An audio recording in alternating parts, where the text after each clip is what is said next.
This is a production by One and All Media. For more, head to oneandall.media. And I'm telling you, when Jesus says that the way is narrow, he's not kidding. There will be many who'll say, I believe. And that's why I said intellectual affirmation is not enough. I like the fundamental ingredient, essential to becoming a Christian. And it was this one word, commitment. You can't just say, I believe in Jesus. No.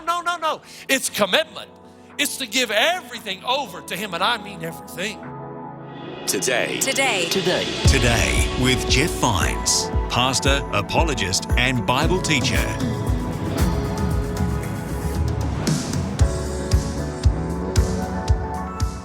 Hello and welcome to Today with Jeff Vines, podcast, broadcast, and available online. This week, Pastor Jeff has more for us from the Awakening series. Our message today is about good intentions, not just having them, but moving past our good intentions. This is something we all need to do if we are to be called true believers and followers of Christ. Here's Pastor Jeff to explain this in detail.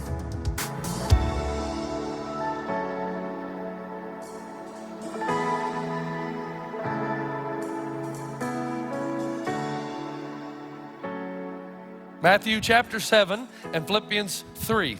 Now, how many of you know who the group Switchfoot is? Come on, raise your hands high. I'm expecting a lot out of this crowd. Up high. Man, do you people ever get out of the house? What's wrong with you? Switchfoot, great group, but I understand because it's still for the younger crowd. I saw John Foreman perform that song, Dare You to Move, in Chattanooga, Tennessee, in a crowded warehouse with standing room only. I was so impressed with him. And by the way, don't you think Jeremiah, who did that song, looks a little bit like John Foreman? It's amazing. You might have thought that was John. But the reality is, I saw him do that song, and I was so touched by him. Man, he walked right into the crowd. And you know how you can just tell by the look in somebody's eyes, the humility that was there, and just reaching out his hand and grabbing those students and looking at them, and he had one message. But here's his message, John Foreman. I think he's from San Diego. And his message is very, very clear. He has this to say to young people. He says, I dare you to move.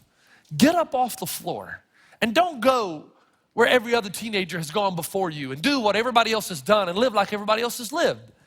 And he says, you better make your decision right now of who you're gonna follow. Because if you don't, the world is gonna make it for you. And by the time that you realize where you are, if you wait too late, even though you want to get out of the flow of where you're going, it's virtually impossible to do so. And he has these strong words. You remember my African-American preacher friend who says what? You're going to die. You are. And what are they going to do? They're going to throw you in a hole, throw dirt in your face, and everybody's going to go back to the church and eat potato salad. That's what's going to happen.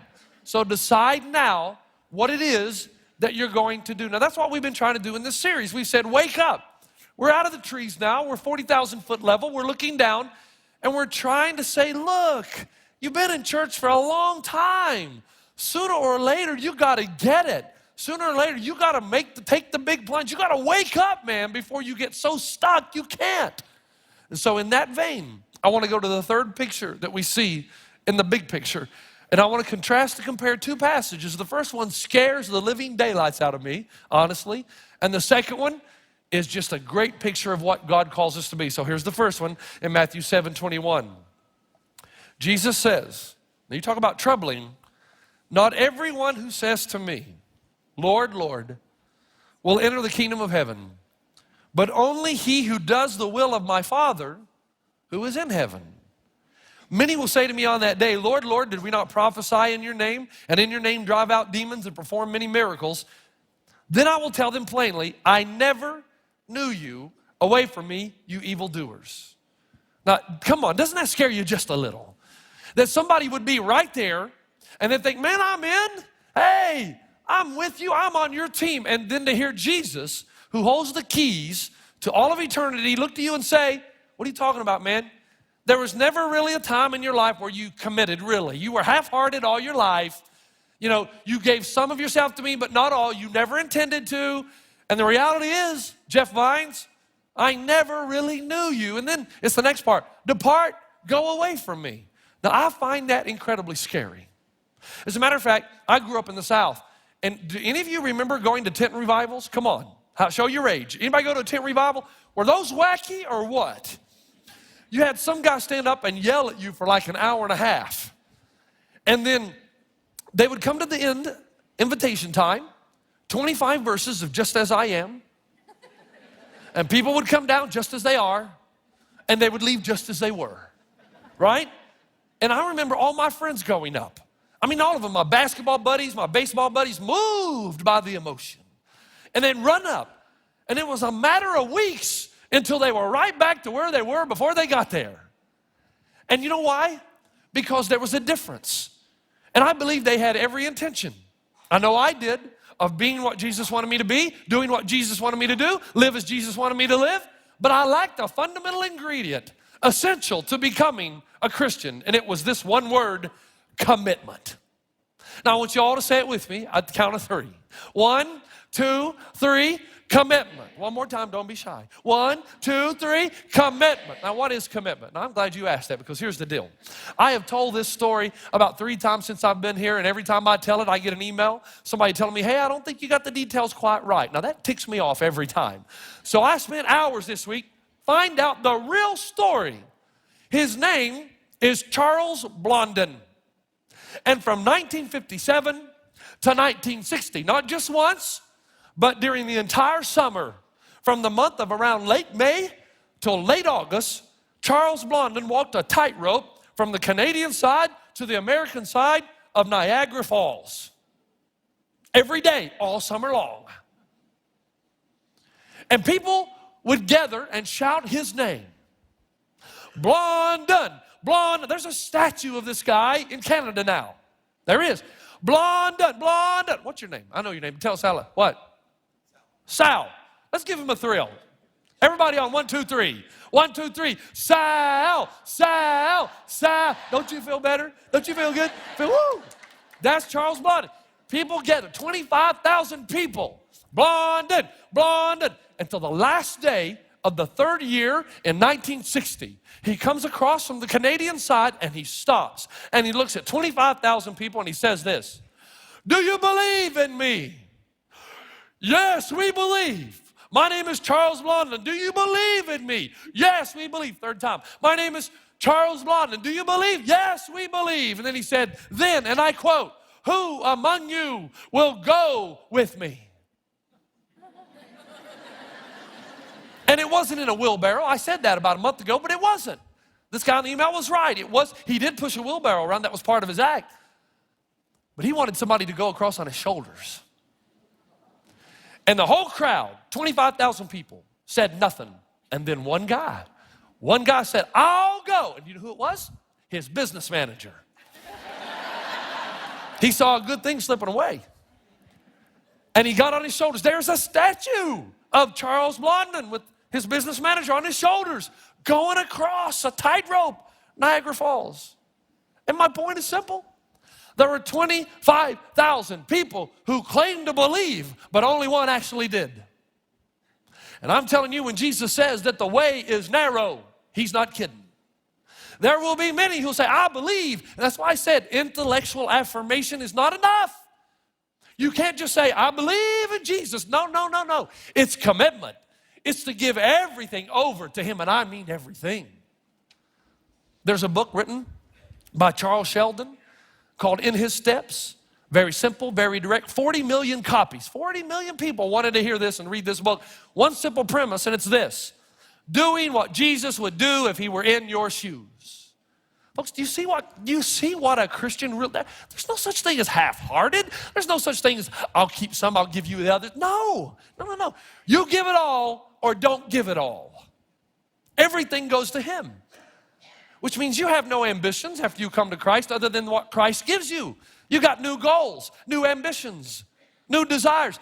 And you trust Jesus to ride his shoulders through life, to live as he tells you to live. And you trust him to meet your desires and needs the way he says they ought to be met. And when you step outside of that, it proves that you may say you believe, but you're not committed. You're not. And if Jesus were to walk in your shoes, would he spend his money the way you spend your money? Would he treat your wife the way you treat your wife? Would he treat your children the way you treat them? Would he use his gifts the way you use your gifts and your talents and your ability? Would he hurt? Would you hurt the way he hurts? It's about commitment. Now look, I'm not saying we didn't have rules, and I hope this crowd gets this because nobody's laughed at this yet. We had rules. I remember our preacher, there will be no ping pong table in the church. You believe that? There'll be no fun here. He wasn't kidding. There's no fun. There'll be no dancing in this church. You remember those days? Come on, some of you do. If you can't make room for the Holy Spirit, it's not of God. That's a whole new thing on procreation, but forget it. Here's the deal. Here's the deal. We did have our things, though. Oh, we like to talk about the rules we did, but we did have our weaknesses. What did we do in the 70s and early 80s? Hay rides. Do you remember that? Anybody remember hay rides? And Tony Campolo says about hay rides, there was one guy in the back of the truck singing Do Lord, and everybody else was doing it. And there's a lot of truth to that. We were really good at knowing, but we were horrible at actually doing. As a matter of fact, my whole generation, and I'm in it too, I was right there with them. My whole generation lived life what I call grace abusers. You see, the Christian life is supposed to be us working toward the center of Christ likeness. This is Jesus, this is us. The whole Christian life for the genuine believer is to march toward it. Now you're gonna fail, you're gonna have weaknesses, I'm not saying that. You're gonna have moments and laughs, I know. But the point is when you do, you know, because your all intense passion is to become Christ-like. When you fail, you know, the grace of God is there to pick you up, right? But that's not, no. That's different than the way we lived. What we did is we wanted to live as far away from Jesus as possible and still be considered a Christian. And we abused grace by doing this. We had no intentions of living a holy life in sexual purity and our goals and ambitions. No, we were going to do that. And you know what we were going to say? But I'm saved by grace. I'm free in Jesus. Folks, living here with no intensive practical purpose of being holy is not grace. That's called sin. And it's called willful sin. And the book of Hebrews doesn't like it at all. Now you add that with a whole young generation that grows up without ever having made a commitment. And you add that, when I was a little boy, I wanted to go fishing with my dad so badly. Father's Day, look, I just wanted to be with my dad. I didn't know much about fishing. I just wanted to say I went with Dad. And Dad would always take my older brother, never me. But I begged and cried and moaned, and you know how I am, I just wouldn't shut up. So I just kept going until finally I got invited by Dad. And Dad took me fishing with he and my older brother, but he didn't have a fishing pole for me. And I learned about a half hour after I got to Valley Forge River, which was a heavy current stream, heavy, great place to catch trout, that I was going to be the keeper of the fish. So my brother and my dad caught fish. And I just had to stand there and I was supposed to watch them in this net. But even then I had a heart for animals. And they looked to me like they were struggling a little. Their little gills, they looked like they were struggling to breathe. And I had asthma as a child and I thought, man, that can't be nice. So I just scooted them out just a little in the Valley Forge River to give them a little air. And it wasn't enough because they were still struggling. So I moved them out a little more. And the current swept them and took them. And by the time I realized what had happened, I was too weak to get them back. And my big brother who came over and wanted to kill me and didn't because my dad restrained him. My dad said, what are you doing, son? And I just tried to explain to him, I'm sorry. But by the time I realized what had happened, the current was too strong. Listen, young people, look at me. If you don't make the commitment young in life, we know this by statistics, that the current of the world is so strong that you'll get older and you'll have something inside want to tell you to make it, but you'll be so engulfed in the current, even if you wanted to, it's going to be almost too hard. And when I was living up in Cincinnati, Ohio, and we had our first child, Delaney, my dad came up to visit. He had never seen his grandson. And there was a pond in front of the Brandy Chase Apartments where we lived, and there was an old fish in there named Old Sam. They actually named him because he was a catfish. And everybody who lived there hated him. The management detested him because he was eating all the good stuff. My dad, I told him that story on the way. He didn't even wait to see his grandson. Because golf is to me what fishing is to Dad. I go nowhere without my golf clubs because you never know. My dad never goes fishing without his fishing equipment. You never know. As soon as I told him that story, he pulled in the parking lot and he said, you better go ask the office manager if I can get old Sam out because I'm going to catch him. I said, Dad, you're not going to catch him, but I'll go ask. And the manager said, sure, Jeff, man, if your dad can catch him, get him out there. More power to him. My dad went out there, took him all of 7 minutes. He had an old can of corn. Who carries an old can of corn? I mean, old can of corn. He poured it out over a spot and he put some corn on his hook and he threw it out there and he just waited. Boom, pulls old Sam right out. That thing was a big old barbel or catfish. And then he held it up. And everybody was on the deck by now watching my dad. They were applauding. He gave him one big smile and threw old Sam back in. Because Dad was touched by my story of fish struggling to breathe. No. Here's my point. Now I want you to hear me on this. You put together with our lack of ever making a genuine commitment with the fact that we get caught up in the world system that takes us away from God, and now add to that this. According to the Bible, the devil knows exactly the one thing in your life to hook you and destroy you. James chapter 1, verse 14 says, but each one is tempted when, by his own evil desire, he is dragged away and enticed. The word in the Greek for dragged and the word in the Greek for enticed are both fishing terms. It's Jesus' way of saying through James, the devil knows exactly what bait to offer you because he knows your weakness and he knows how to reel you in. If you don't make a commitment sometime in your life when you say, not some of me, not a little bit of me, then whatever's left, the devil will target and he'll take the rest with him. And what I say to you, I say to everyone, you better make a decision to follow Jesus while you're young, now, and give him everything.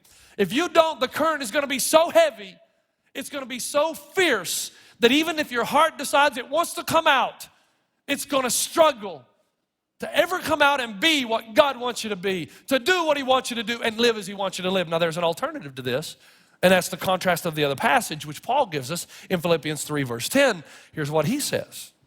Because Paul is going to tell you and me that when you do commit, listen, when you do commit, real life begins. He says, I want to know Christ and the power of his resurrection and the fellowship of sharing in his sufferings, becoming like him in his death.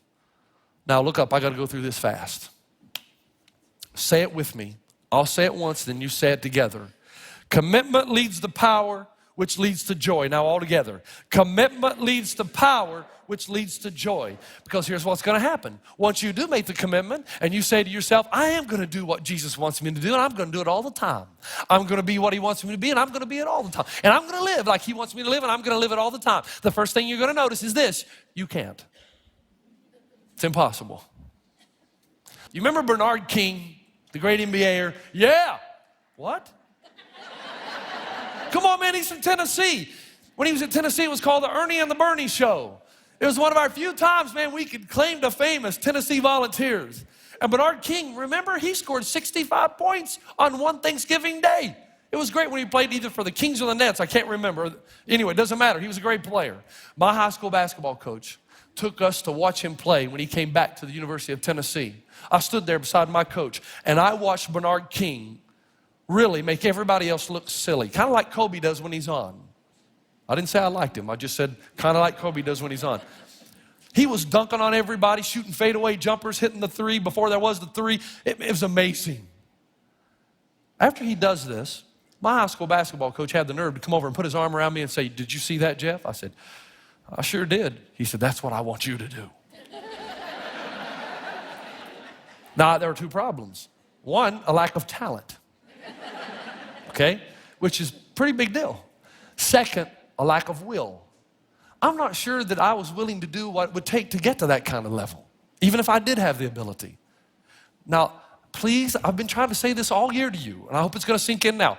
There is a difference between doing something for Jesus and allowing Jesus to do something through you. The Apostle Paul writes earlier in Philippians, for it is God who works in you to will and to act according to his good purpose. So who works? God. Who wills? God. He gives you the will. He works through you to accomplish his purposes, but he's never going to do that until you fully commit to him.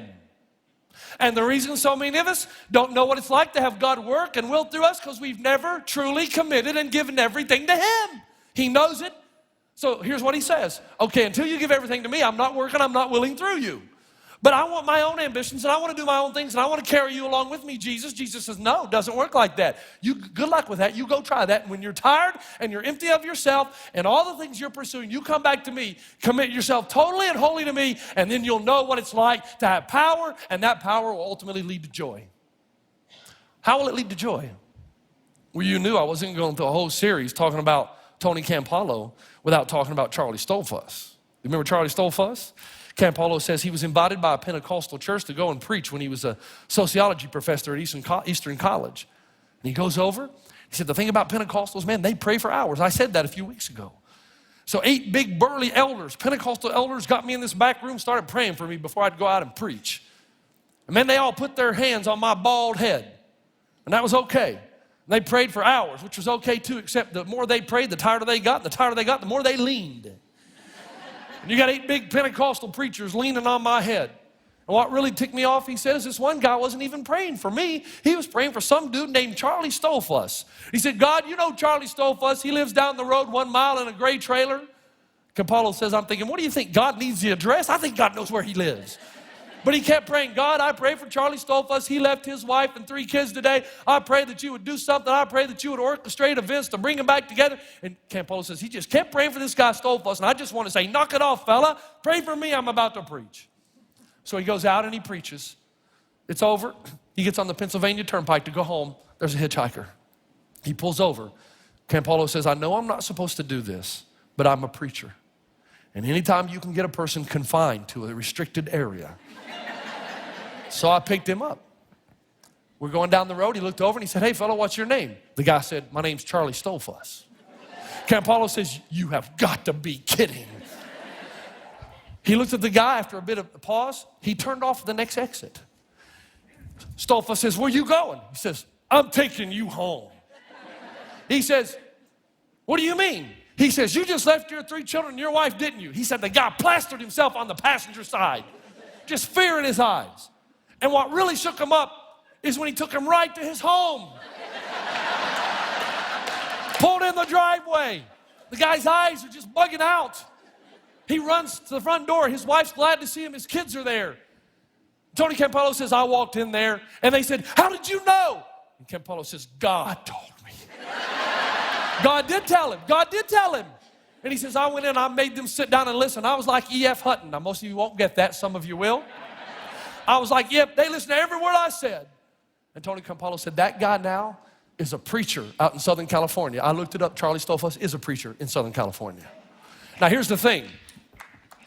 When you commit yourself to God like that, when you commit your life, there is nothing that will bring you more joy than to know that God will put you at the right place at the right time for his purposes. And you can be used of God to do something that really matters.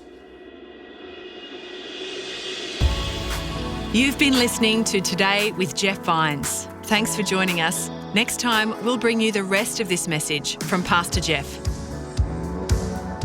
If you commit yourself to him 100%, a beautiful thing happens. It says, when Jesus possesses you, your heart will be broken by the things that break his heart. When he walks in your shoes, you're going to feel as he feels. And Paul calls that the fellowship of sharing in his sufferings. You can listen to more messages like this. Just search for Today with Jeff Vines wherever you get your podcasts. You make me wanna dance and sing with every single breath I breathe. I will bring this offering. You are my wonder, you with the wonder. Today with Jeff Vines. This is a production by One and All Media. For more, head to oneandall.media.